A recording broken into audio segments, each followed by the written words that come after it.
$58 million in prize money, 10 individual Group 1 winners, 3 championship races, all going to making the inaugural Champions Day at Sha Tin.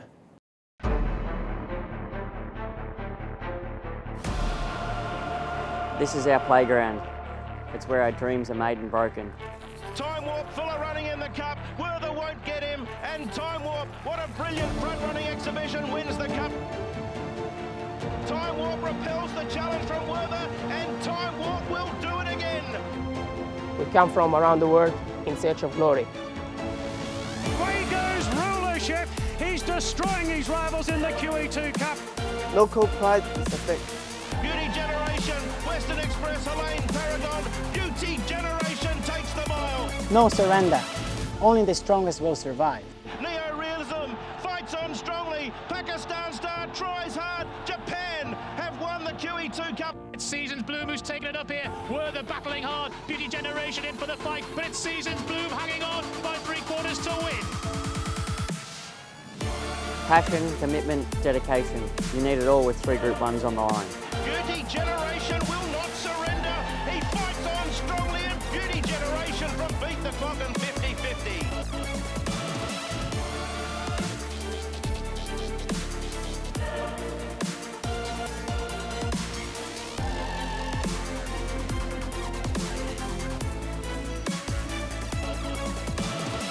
Welcome to Sha Tin. Welcome to Champions Day. I'm Andrew Le Jeune. Welcome to our special Champions Day presentation. Very pleased to say I'm joined by our guest, Group 1, Graham Cunningham, our resident analyst for these big days, and Steve Moran. I couldn't think of an alliteration for you and Steve, unfortunately, but a regular for these big days here at Sha Tin. But our very first time we had these 3 Group 1s on the same day. Yeah, terrific. Thanks, Andrew. Graham, good to be here. Looking forward to the 3-prong day, which potentially belongs to John Size, doesn't it? Will Ping Hai Star become the 4th Hong Kong Derby winner to take the AP QE2 in 8 years? Could Western Express spring a minor surprise, as did Contentment last year? And which one of his 5 might win the sprint? And as far as the international challenge is concerned, Graham, just the 4, but they could all play a part in some shape or form. They could, and that's the whole exciting aspect of this venture. You have to remember, Hong Kong's trying to build something here, and they're hoping that this day will build into a genuine international magnet. And if Blue Point for Charlie Appleby or one of the Japanese horses really excels, that's going to accelerate that progress, I think. All right, OK, we'll get to those in due course. We're going to kick things off, though. The first race of the Group 1s, or the first Group 1 on the card, is race number 6, and that is the Champions Mile. The Champions Mile be headed by Beauty Generation, of course, won the International back in December. Barrier 1 for him. Seasons Bloom, Joe Moreira for Danny Shum. Beauty Only will jump from Barrier 3, successful in Group 2, company last mountain runner-up in this race last year. Western Express for Sam Clipton and John Size. Blizzard from Barrier 2, Southern Legend from 4, Pingu Spark from 7, and then Singapore Sling runner-up in the Derby from Barrier 8. Of course, the scratching here is Helene Paragon. But, Steve, John Moore has a fantastic record in this race. He's won 5 of the last 8. He still has Beauty Generation.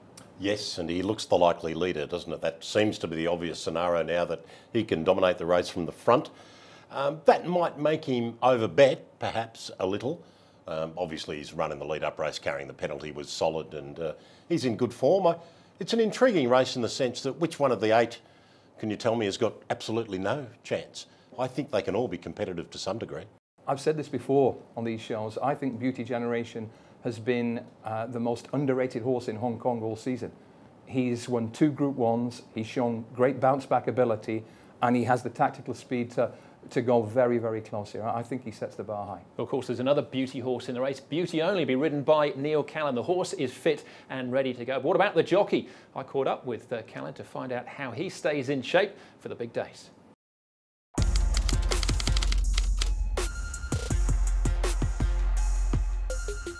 All right, now, so what are you doing this morning? It's probably a bit too cold to be sweating, but would this work out, is it for weight loss or is it for fitness? Just to keep my fitness edge going. Do a little bit of boxing, a little bit of skipping, and then, you know, all short circuit stuff, and yeah, it's just maintaining fitness. How do you make it relatable to what you do, though? So somebody watching other sports on TV, football, rugby, whatever it might be, they've got an idea of what it takes to run around a pitch for 90 minutes. But what sort of fitness levels do you need to attain to ride a horse, whether it be a sprint or a distance race? Mainly, like, we're trying to, like, tone ourselves up without having to be too strong, because if you're too strong and too muscly, well then you're going to be too heavy. Yeah. So we just tend to like do a lot of short, sharp circuit training and do a lot of boxing with my trainer Jason, which just maintains and tones me up rather than bulking me up. How much has it changed as well from when you first started riding? And I think back to when I was watching racing as a kid, the Pigots, the Edderies, the Carsons. I can't imagine that they went out and did boxing routines. They just got on a horse and rode. But was it different for you as well when you were a kid first starting out as an apprentice? It's become a lot more professional sport. Nowadays, like it's so professional on a professional level, like footballers. Like, you know, your conditioning, what you put into your body, what you eat, and how you do it. And you know, in those days, I suppose it's just you go out, you get on your horse, and you just go with the flow. So I don't know which way I prefer, you know, the casual way or the professional way. But look, everybody moves with the times, and look, I think since there's more money and expertise going into it, so that's why I think it's become more professional. All right, well, that's enough chat. Let's see you in action. Where's Jason?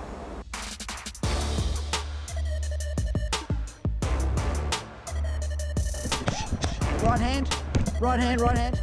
And then left rib. That's it. Hey, that's it again. Hook, hook, jab, jab, jab, cross.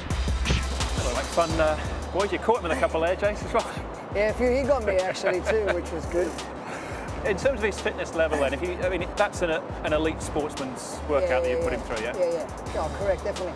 I mean, boxing is entirely different than horse racing, but, you know, I'm trying to push these guys to their limits, trying to knock me out. But it's just, you know, to get them to move more and use their mind more, because that's what pretty much every sport is.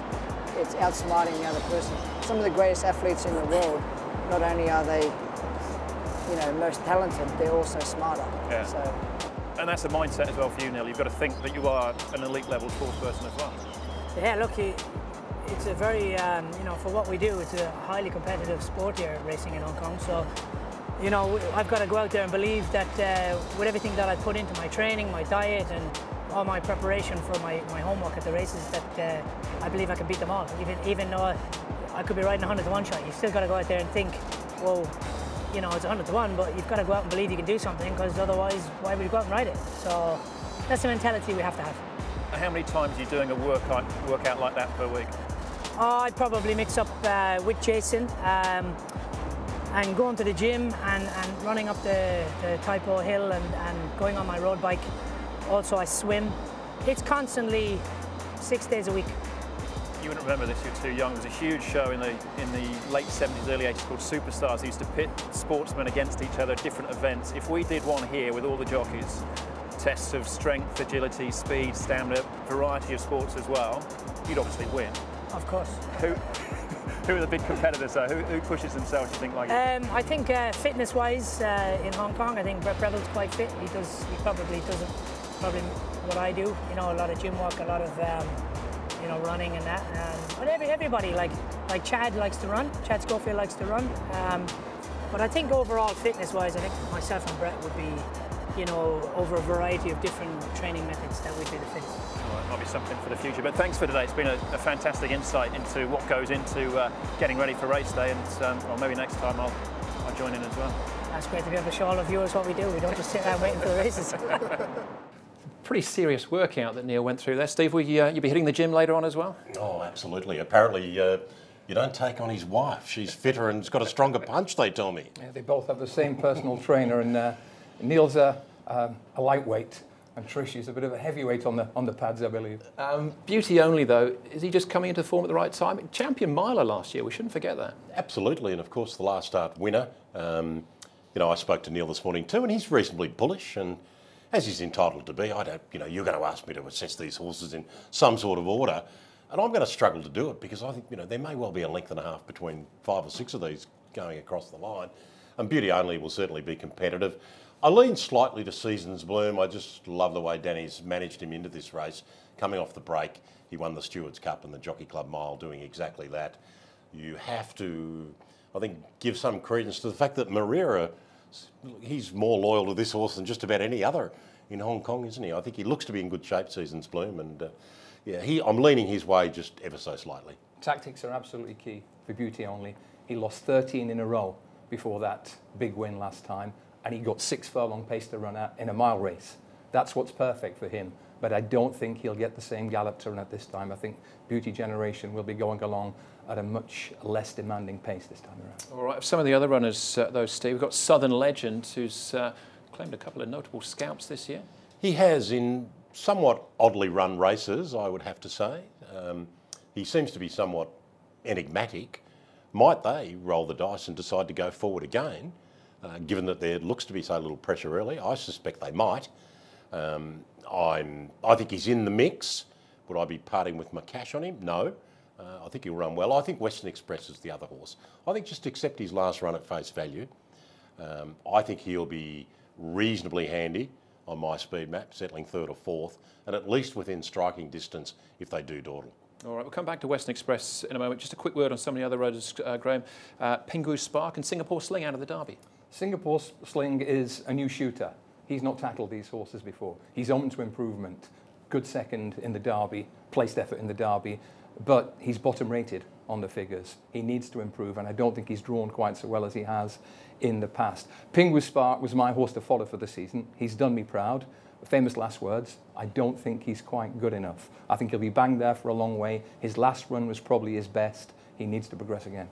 All right, well, let's go back to Western Express. John Size trained Sam Clipperton will be in the saddle. What are his chances of going one better than he did on International Day when second to Beauty Generation? He's definitely a horse that can do it. He's obviously yet to break through at Group 1 level, but there's no doubting he deserves his place in these big races. Like he said, second in the Hong Kong Mile back on International Day, and second the other day behind Beauty, only beaten a head or a short half head. So, you know, he deserves his place. And one thing about Sunday, it's only a small field, so he won't be giving away too much ground. And I think with a bit of luck, he can definitely figure it in the finish for sure. To pick up right on Sunday as well too, Mr. Stunning. Not a bad one to pick up. Yeah, very grateful for the opportunity, and I feel very lucky, and not under ideal circumstances, obviously, but you know, I'm very excited to be on the horse's back, and you know, it's a great race. It's a very tough race, very competitive race, but I feel I'm definitely on the horse to beat. All right, well, Mr. Stunning, a good ride in the Chairman's Sprint Prize. We'll come back to that in a second, but it's decision time, Steve. I know you're saying it's wide open, but who are the 4 you're working around? 3 to beat 1, 9 and 5. I'm leaning Seasons Bloom. I'm happy to back him. I think he's just going to present in perfect order for this race. How the race shape and how this unfolds worries me a little, and I don't think any of us know precisely. 3, 1, 9, 5. Beauty Generation for me. I think he's one of the bets of the weekend. Seasons of Bloom, I think, is the danger. I think 3 and 4 are really up in the air, but Southern Legend, I think, should run well, and Western Express is pretty consistent, so he'll go in 4 for me. All right, 1 down, 2 to go. Up next for us, the Chairman's Sprint Prize with $16 million on the table.